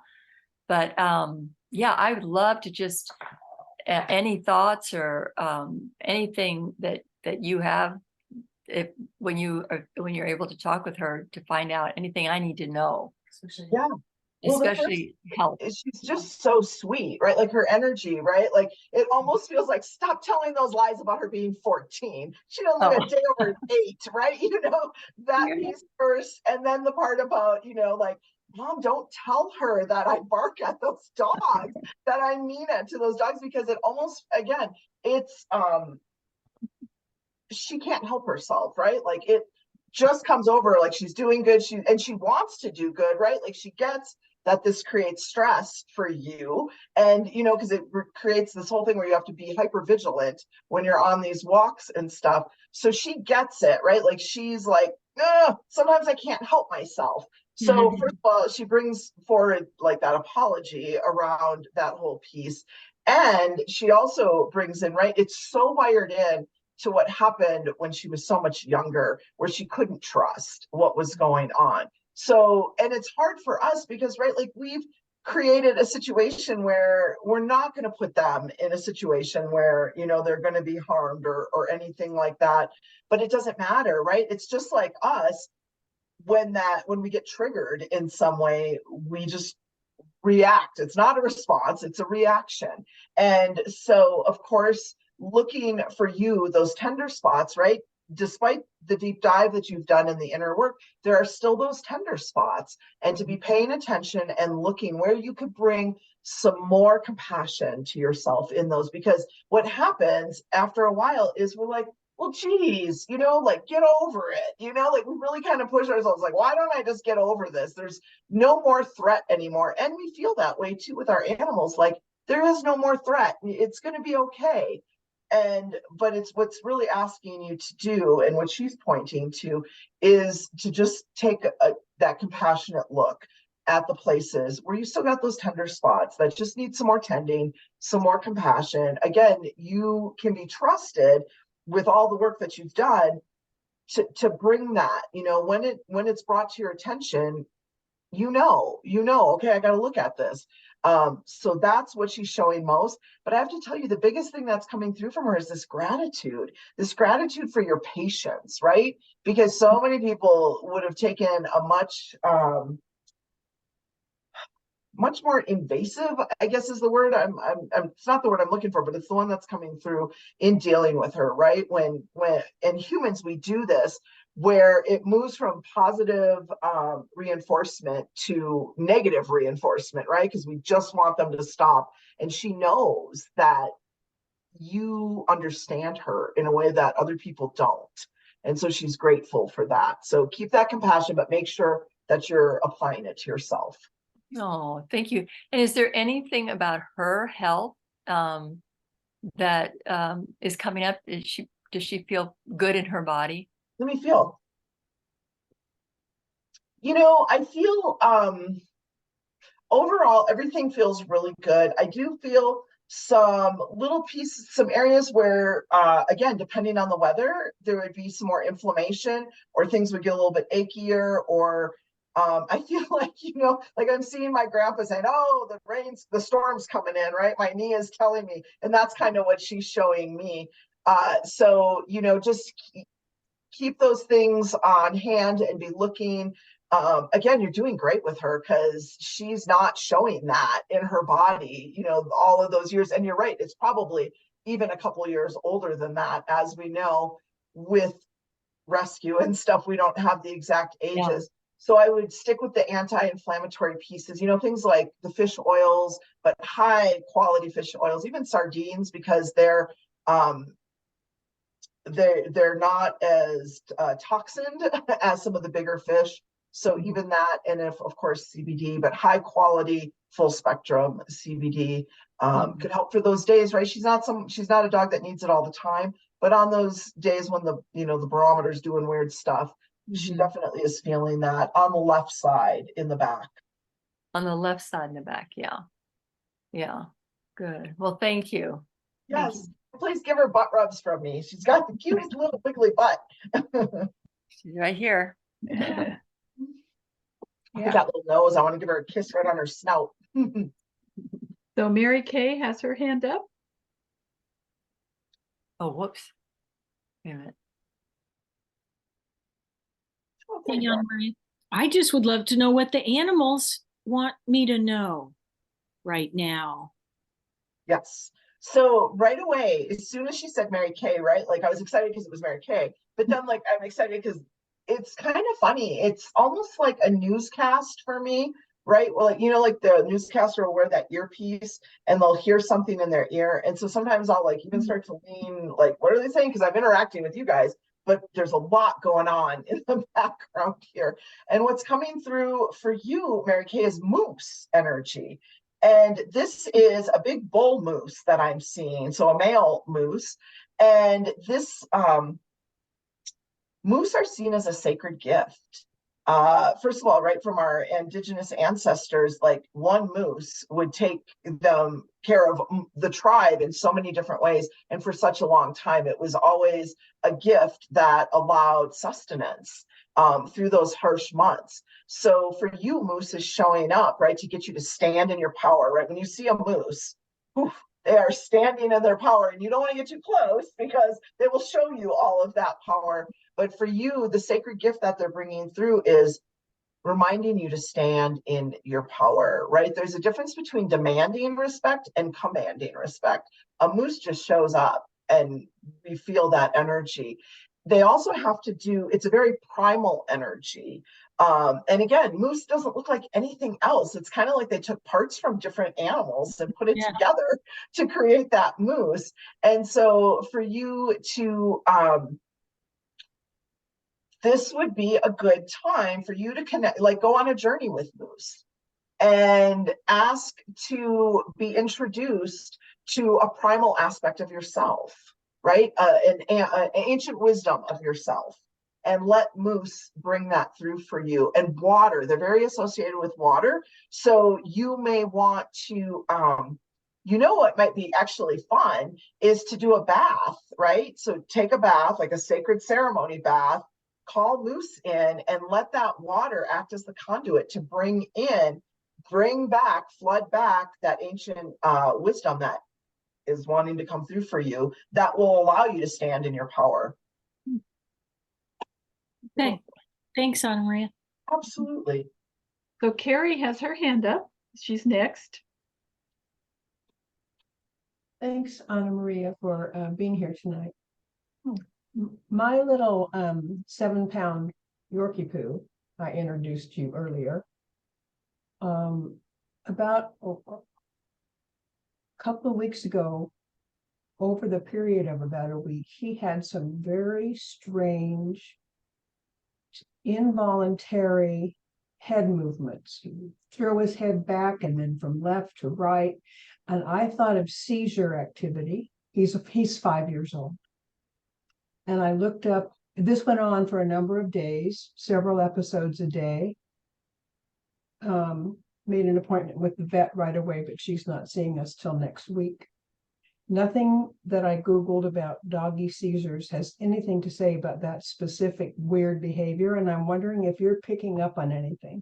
I was going to say, I know, right? Like the first thing we think is neurological and seizures, epilepsy, something like that. And that's where my human mind was going right away too.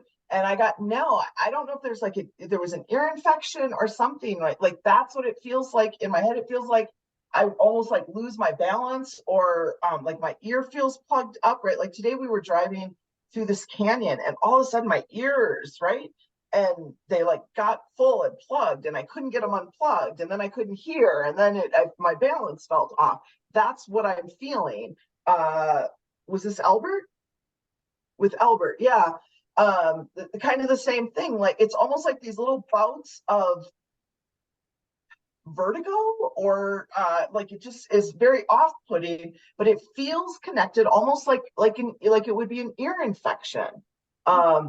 So definitely they're going to want to, and they'll be able to tell right away when they look in and see, right, because there'll be remnants of the inflammation that was there. But I do feel like this is going to pass. This isn't something, it's not like what the first hit was that we both felt like when you first started telling me about that.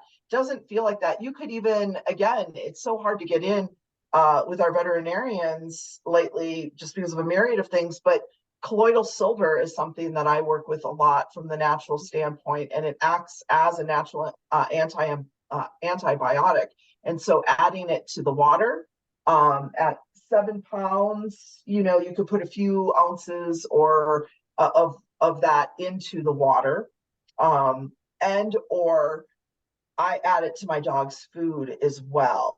Now your dog is a lot smaller, right? I'm always dosing for humans, so you could even go, I would start with an ounce, go a little bit lower on that, but in the drinking water, to source with that body, just to give the body a little stability, maybe get a leg up on this before the veterinarian comes in with whatever their prescription is. And there's kind of a part B to the question, and he and I communicate pretty well together, but I'm wondering if there's something that he would like me to know, whether it has to do with that head movement or not, that I'm not picking up on. Well, what I'm getting, again, this would be the energetic piece. So I always like to give our brains the stuff to munch on with the physical 3D stuff, right? Like here, this seems like an ear infection piece. The energetics to it would be like, what aren't you hearing? What aren't you listening to? That piece. And it's usually, right, like we're like, well, I need a signier sign kind of thing. Like, thanks for that sign, but I need a signier sign than that one. So just ask yourself, even, right, like our mind is so amazing. Our subconscious mind can't hear a question without looking for an answer. So this is like a mind hack that I will use all the time. I'll ask the question because I know my brain is just going to start looking for that answer. So just even say that. What am I not listening to? What am I not getting? What am I not hearing? Or what don't I want to hear? Things like that. That one felt like actually a little stronger. So ask that and then just go about your way and see. And the thing is, here's the thing, when we have a strong connection and a strong bond with our animals, this is where we're actually amplifying the energy. So, wherever 2 or more are gathered, we assume they just meant humans. But the truth is, whenever we have 2 or more of those life force energies together, whether that's us and our 7-pound dog, us and our horse, us and a tree, us and a rock, there is energy flowing. And when we consciously come into that collaboration, it amplifies it. So amplifies the healing, right? Because you can call in that balance. Albert has a really good, strong immune system that he should be able to really get past this. That coupled with the high quality care that you just give him anyway, he should be able to just get past this. But when you come together, you can set your intention, right? Intention is our superpower as humans, but we dismiss it and poo-poo it.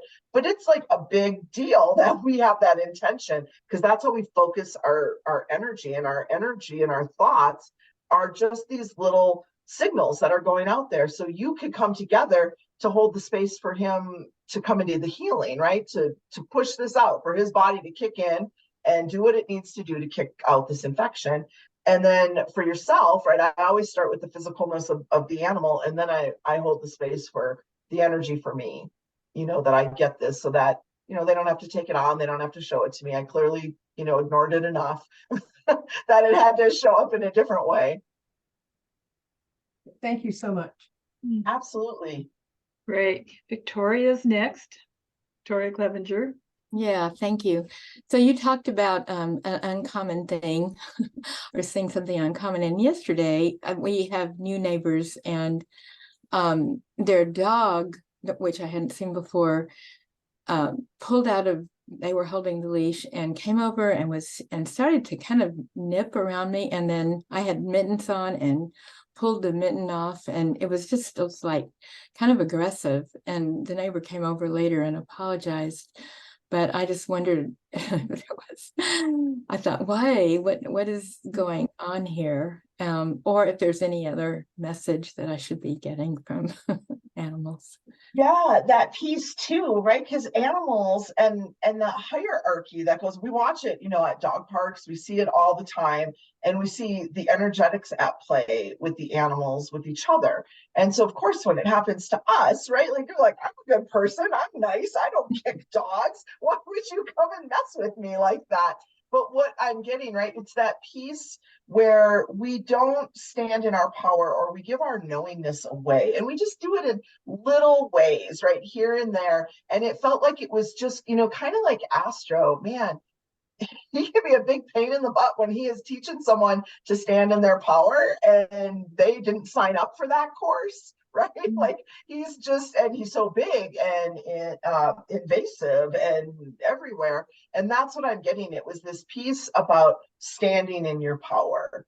And so for you, I don't know if you do any kind of chakra work, but I would be focusing on that solar plexus chakra, because it feels like it wants to keep contracting, right? We want it to be, about the size of a dinner plate and spinning and, all the stuff about that. But it feels like it keeps wanting to go down like to a dessert plate size. So this would be a good time toning, tuning, chanting, anything, but using your voice, right? So often we'll just like put on a solar plexus tuning thing on YouTube, but when each of our voices has its own distinct frequency, like a fingerprint. And so when you deliver that, if you're the one chanting or toning or tuning, or even just singing with the intention of standing in your power, you're delivering specific information to your field that you wouldn't get in another way. So something with your solar plexus chakra.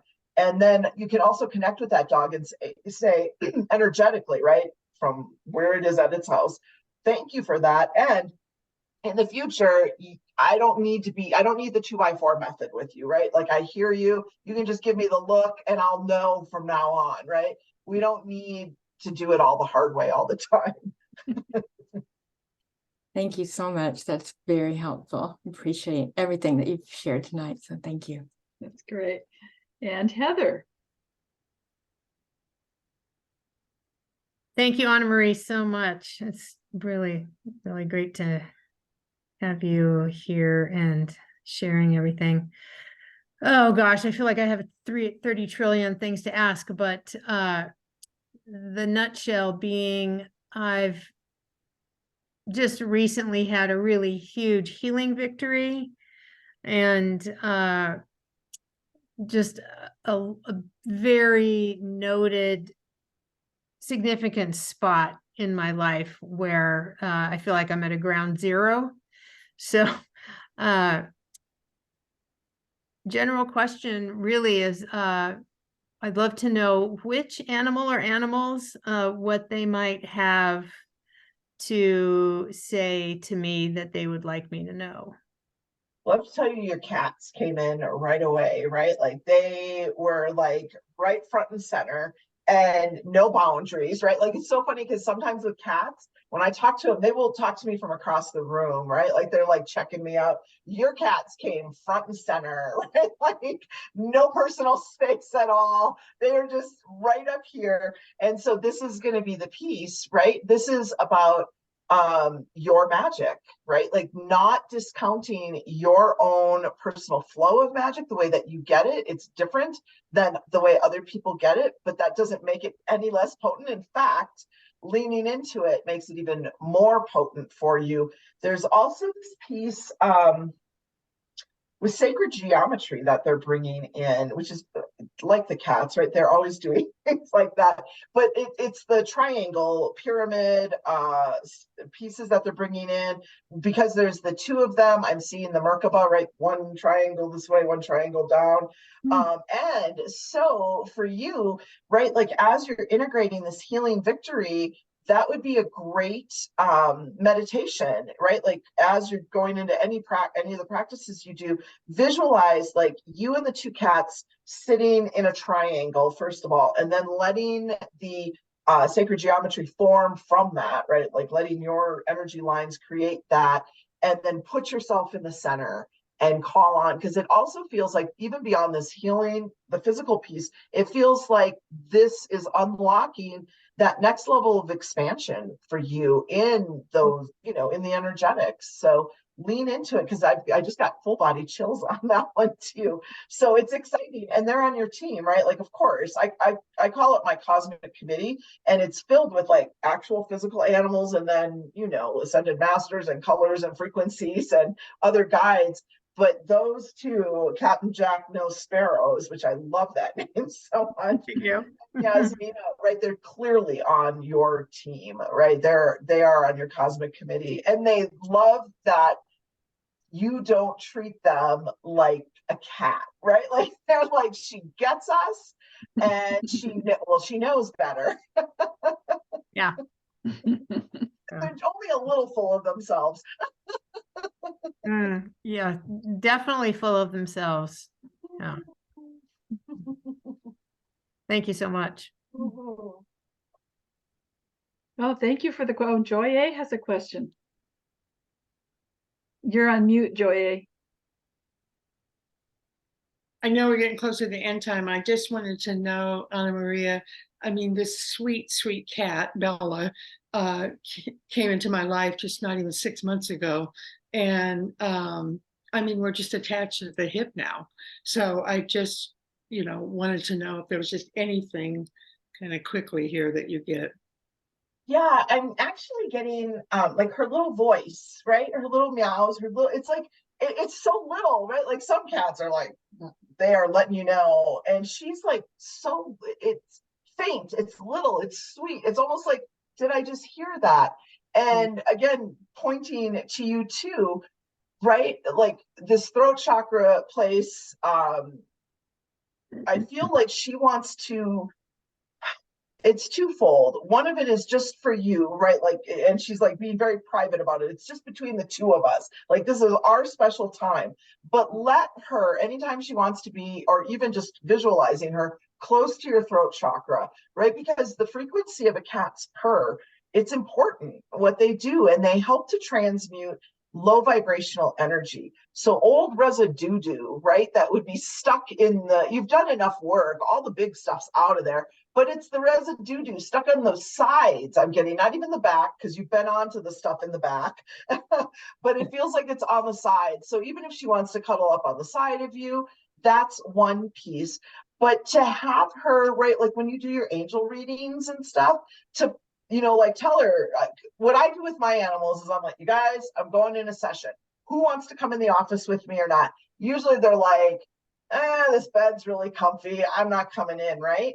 But then for certain people, they will show up and like front and center, or they'll meet me in the office before I even get in there. And so even if she's not present when you're doing it, to call her in energetically, right? Like that's a high level master to have on your team, sourcing you with your work. And of course she would be there for that. Perfect. Thank you. That's really helpful. Yeah. So Joy has to be our last question, I think. So do you have a quick question, Joy? You're on mute. You're on mute. I've had a lot of animals all my life because I grew up on a farm, but what I have now is I'm taking care of the wild birds. So I have an actual registered official backyard bird sanctuary, and I give them everything that they need. I spoil them rotten. And I just wondered if the birds had any message for me, because I want to fly so bad. I'd jump off the roof trying to fly when I was a kid.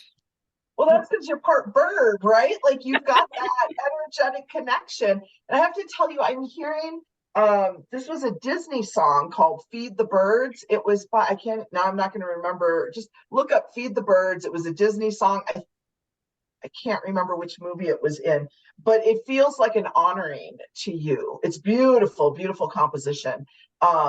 And it feels like an honoring to you again, like, because you are bird, you're bird kin, right? Like you are in human form. And it was so that, you know, for all sorts of other human reasons. But one thing was to be that physical stand and guardian for the birds.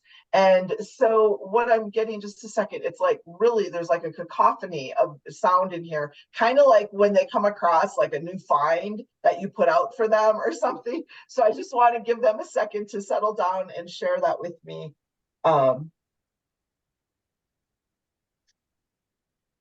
This is really for you. I'm actually seeing like a little chickadee coming in. And this is very connected to you in terms of they're very much about singing your song.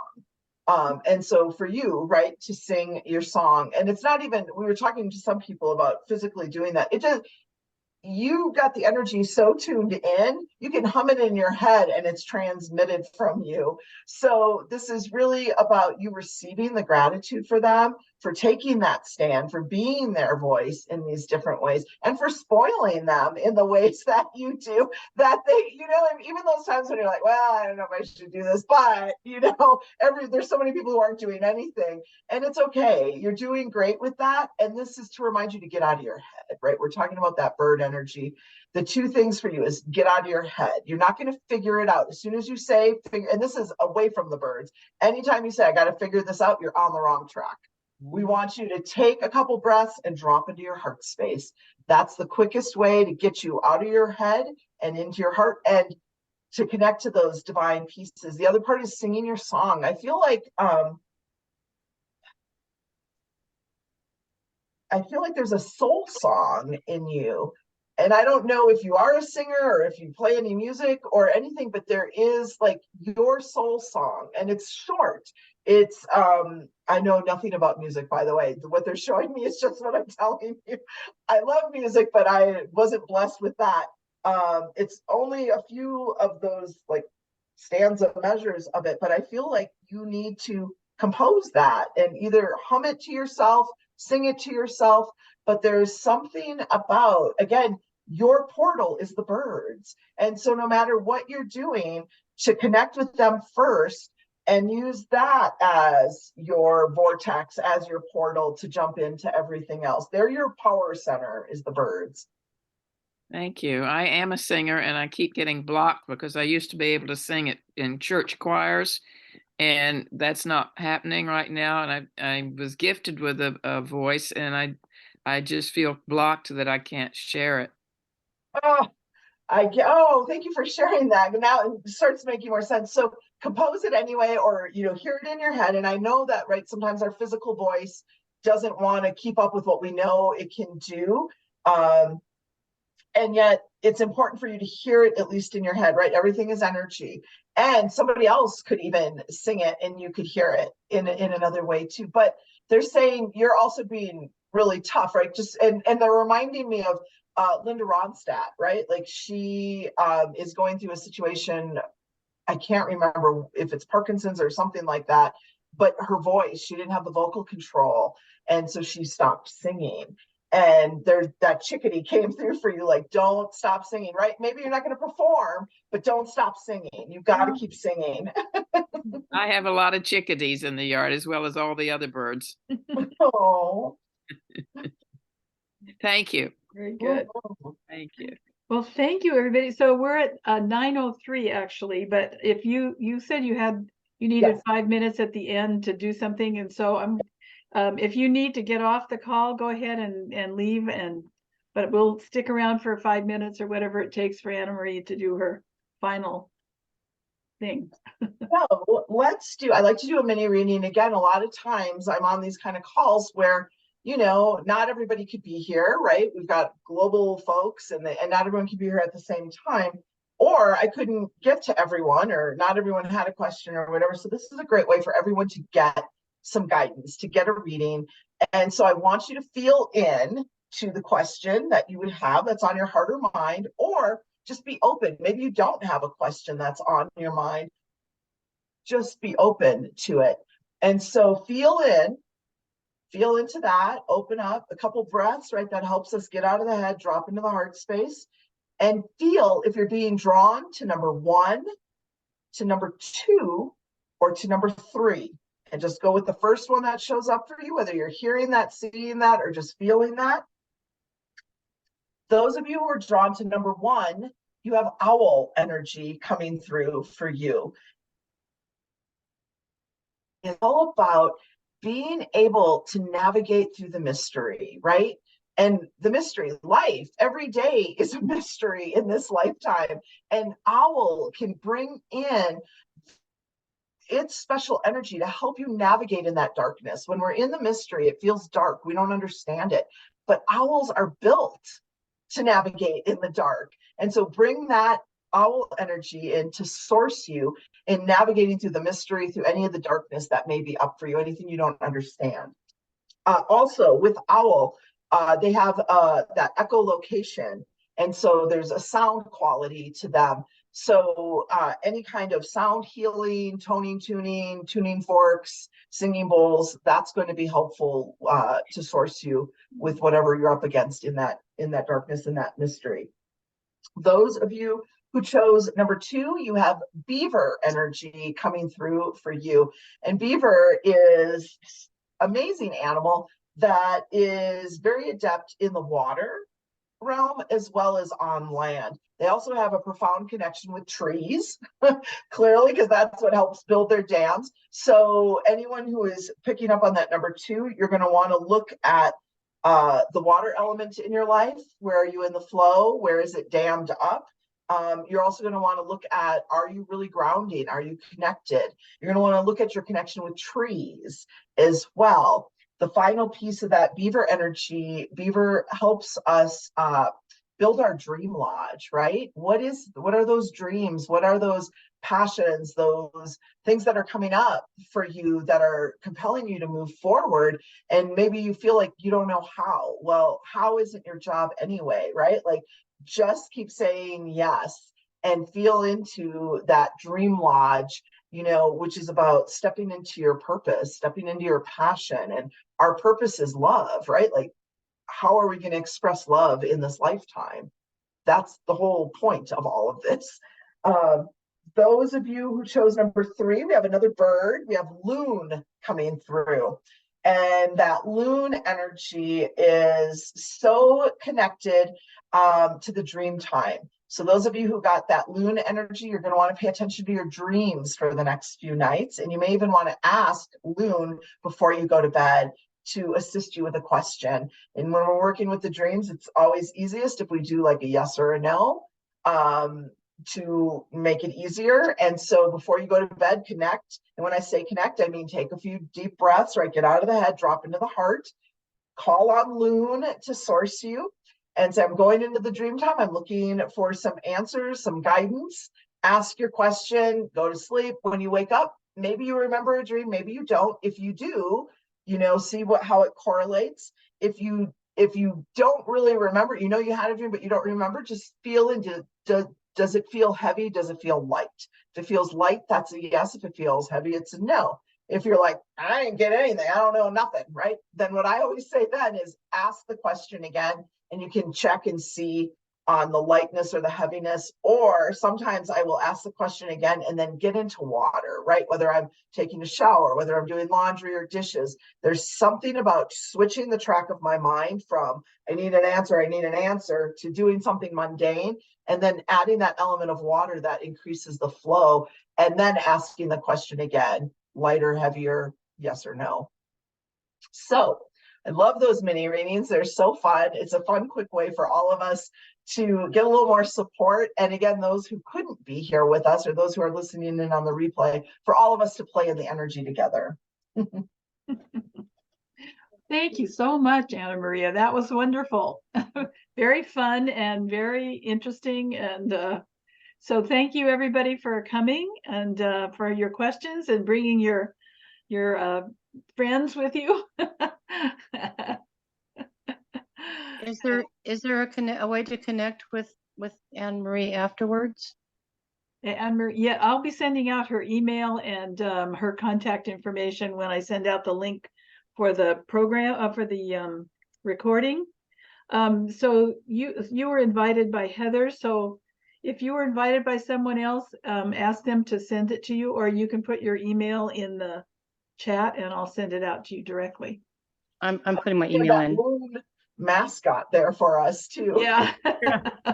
Yeah. Saloon. Nice, Joy. Oh, the loon. Okay. Okay. So thank you so much. That was just wonderful. And thanks for your story. It's just really amazing work.